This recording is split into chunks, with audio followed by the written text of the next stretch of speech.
안녕하십니까. 일산 아파트 거래 1등 한성부동산입니다. 오늘은 아파트 다주택자라도 팔지 말았으면 하는 그두 번째 시간입니다. 일단 아파트를 사고 나서 제 경험을 말씀드리면 일단 심리적으로 안정되고 아까도 이제 깜짝 놀랐는데 37평 이제 매물을 사단지 내놨습니다. 내놓으신 분인데 물론 호가이긴 하지만 6억 2천 정도에 뭐 거래될 수도 있는데 6억 3천에 내놓으셨더라고요. 4층이었던 것 같은데 어쨌든 그래도 제가 투자했을 때 5억 1천에 투자하지 않았습니까? 그래서 지금 뭐 1억 1천 가까이 올랐는데, 물론 나중에 이제 양도세 때문에 쉽게 팔지 못한다는 지금 요번 대책으로 인해서 그런 갈등이 뭐 없잖아 나중에 팔 때 있겠죠. 근데 양도소득세라는 건 엄밀한 의미에서 양도 시점에서 그 차액에 대한 세를 내는 거니까 내가 많이 벌었으면 많이 내고 적게 벌었으면 적게 내는 게 이제 뭐 세금 인지상정이라고 볼 수 있는데 저는 그럼에도 불구하고 팔지 않았으면 하는 게 일단 심리적 안정도 안정이지만 경제적인 안정 더 나아가서 노후 대비가 될 수 있기 때문에 아파트를 꼭 장만하셨으면 합니다. 만약에 단계별로 말씀드리면 무주택자다 그냥 무조건 영끌해서 사야 됩니다. 그건 맞습니다. 시기가 문제가 아니에요. 그거는 내가 등기친 아파트가 크거나 작거나 상관없이 있느냐 없느냐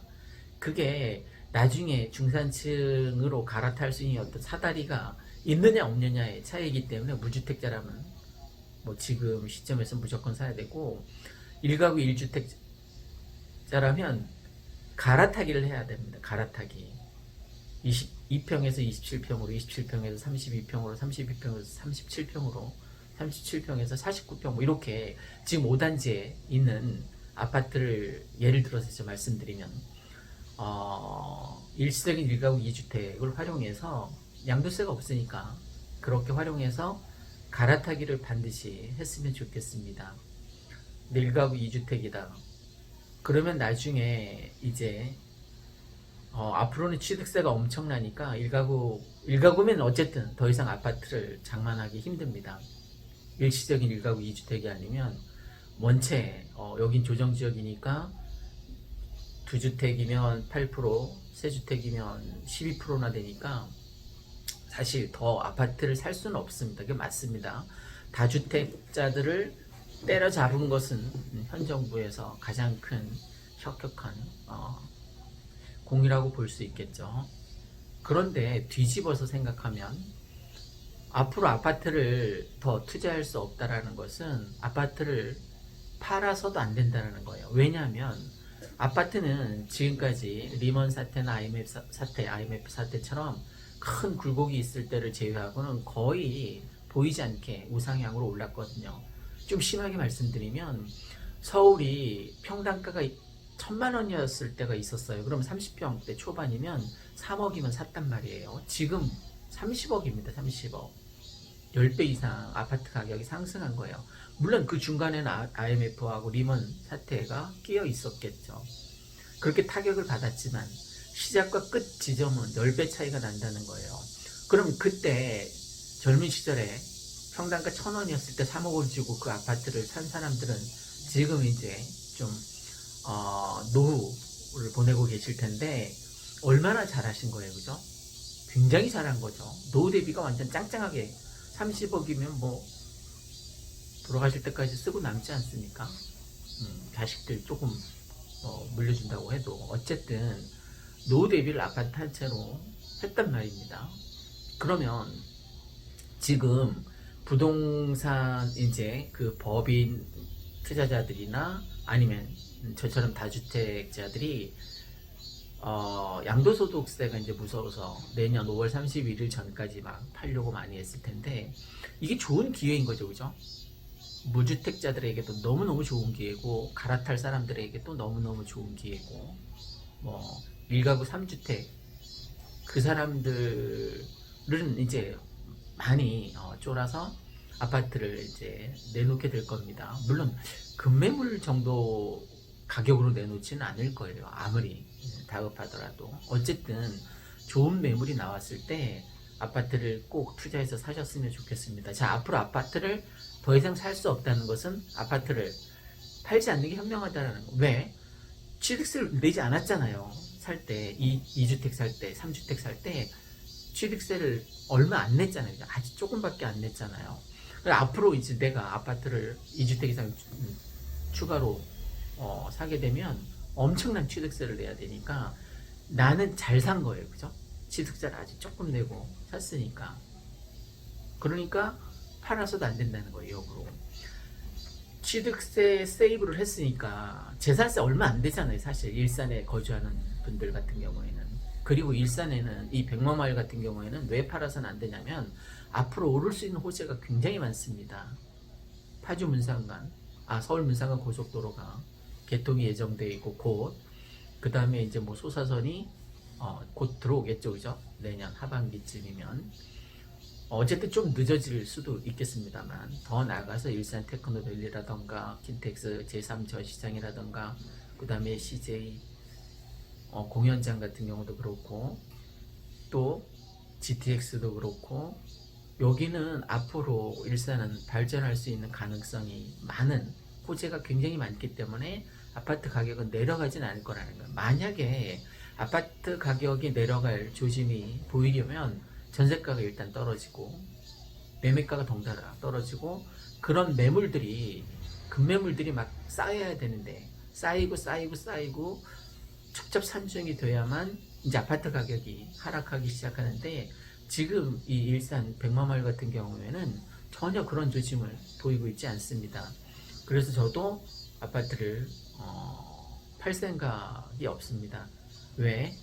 나중에 양도세 그거를 일시적으로 풀어줄 때가 있어요. 언제냐 그게 선거철에 흔히 그런 정책을 펴게 됩니다. 그래서 선거철 되면 어쨌든 뭐 비 올 때까지 기우제 지내듯이 양도세 차액을 감액해 줄 때까지 기다리는 거예요. 만약에 팔 생각이 있으면. 근데 전세 끼어 있으니까 계속 전세로 2+2 전세로 계속 조금씩 올리면서 전세를 놓고 있으면 되는 거니까 내가 추가로 뭐 더 부담해야 되는 건 없으니까 저한테 큰 타격은 없는 거죠. 그죠? 작은 평수도 그렇고 큰 평수도 그렇고 제가 사는 건 3단지 쪽에 있고 어쨌든 아파트를 가지고 있는 게 저는 중산층을 유지할 수 있고 더 나아가서 아까 주택연금 말씀드렸잖아요. 그럼 언제까지 아파트를 팔면 안 되느냐? 아까 뭐 1탄에서 말씀드린 거하고 똑같습니다. 죽을 때까지 팔면 안 되는 거죠. 왜? 그거를 모기지론 주택연금을 활용해서 내가 죽는 날까지 그 아파트를 담보로 해서 연금을 받을 수 있으니까 9억 이하면 가능하니까 뭐 일산 200마마을 같은 경우는 아직 9억까지는 안 되니까 어쨌든 오늘 호가를 접수하면서 굉장히 놀랐습니다. 6억 3천이랍니다. 그 원하는 호가이긴 하지만 나중에 그게 어느 정도 시일이 지나면 그게 이제 실거래가로 형성이 되니까 아파트 가격이 많이 오른 것은 맞는 것 같습니다. 그러니까 저 같은 경우 올 초에 2월 달에 잘 투자한 거죠. 그죠? 몇 개월 사이에 연봉 이상 대기업 다니는 사람들 연봉 이상으로 번게 되니까 나중에 이게 뭐 어떻게 될지 저도 잘 모르겠습니다. 어쨌든 투자를 해서 안전 자산으로 지켜뒀으면 하는 바람이 있습니다. 누가 그러더라고요. 주식으로 투자한 돈은 부동산에 묻어두는 게 좋다고, 그래야지 안전 자산이 된다고. 왜냐하면 계속 주식을 하다 보면 언젠간 까먹게 된다는 거예요. 거의 투기에 가깝다라고 저는 생각해요. 그 단타 같은 경우에는. 그래서 혹시 지금 장이 좋으니까 주식해서 부동산 살 수 있는 여력이 된다면 그냥 부동산에 집이 아파트가 부담이 된다면 뭐 상가도 괜찮다라고 생각합니다. 월세 잘 들어올 수 있는 입지의 상가도 잘 골라서 사두시면 매달 그 월세를 받을 수 있으니까 좋지 않습니까? 죄송합니다. 전화가 와서 끊겼습니다. 상가가 나한테 월세를 벌어다 주면 얼마나 좋겠습니까? 물론 아파트 투자도 가능합니다. 아파트도 월세가 가능하니까. 그러니까 내가 열심히 나가서 근로소득해서 벌어들이는 것만큼 내가 이 자본소득이 있다면 얼마나 좋겠습니까? 뭐 한간에는 이거 불로소득 아니냐라고 다들 경계하는데 그렇지 않습니다. 이거는 자본소득입니다. 자본소득. 내가 종잣돈을 모아서 투자를 해서 올바르게 자본주의 사회니까 투자를 한 거죠. 잘 투자를 해서 그 투자한 부동산에서 아니면 주식에서 돈을 번 거니까 내가 열심히 근로소득해서 벌어들인 거하고 저는 똑같다라고 생각합니다. 오늘은 다주택자라도 아파트 소유하고 있다면 팔지 않는 게 조금 더 유리할 것 같다라는 취지로 말씀드렸습니다. 이상 일산 아파트 거래 1등 한성 부동산이었습니다. 혹시 거래하실 물건을 전세든 매매든 아니면 찾는 투자자 입장이라도 전세든 매매든 저희한테 요청해 주시면 최상의 물건으로 보답해 드리겠습니다. 왜 저희한테 전화 주시면 유리하냐면 이 유튜브 홍보 동영상을 통해서 굉장히 많이 손님이 유입되는 편입니다. 심지어는 뭐 베트남, 중국에서도 아랍권에서도 전화가 왔던 적이 있었는데 이렇게 전국 각지에서 전화가 오기 때문에 좀 더 물건을 빨리 빼드릴 수 있기 때문에 저희한테 접수하시면 좀 더 유리합니다. 제 동영상 컨텐츠보다 전현재 공인중개사님이 하는 일산 부동산이거든요. 일산 부동산 치면 집사람이 하는 동영상 컨텐츠도 저보다 월등히 인기가 좋더라고요. 좀 더 분발해야 되는데 어쨌든 일산에서 아파트 다주택자라도 팔지 않았으면 좋겠다라는 취지로 말씀드렸습니다. 오늘도 행복했으면 좋겠습니다. 시청자 여러분 감사합니다.